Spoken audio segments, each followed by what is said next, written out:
আগামীকালের অন্তর্বর্তী বাজেট নিয়ে তাদের প্রত্যাশার কথা জানালেন পূর্ব বর্ধমানের মানুষ। যেটা করবে ভালোই হবে, এটুকু প্রত্যাশা আছে। যেহেতু আমরা ওনাকে ইলেকশন করে পাঠিয়েছি, ওনারা যেটা করবে সেটাই ভালো হবে, সেটাই আমার প্রত্যাশা।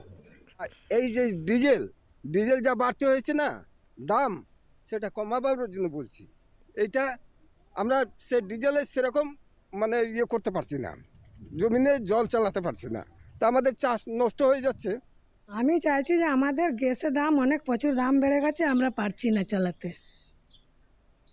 তাহলে আমি চাইছি যে গ্যাসের দামটা একটু কমলে আমরা সংসার চালাতে পারছি না। আমরা খুব এই টিউশনি পড়িয়ে সংসার টানে, তাই এখনো বন্ধ হয়ে গেছে পড়ানো, সেই সংসারটা আমাদের চলছে না। ইলেকশনের সময় বাজেটটা অন্যরকম হয় একটু।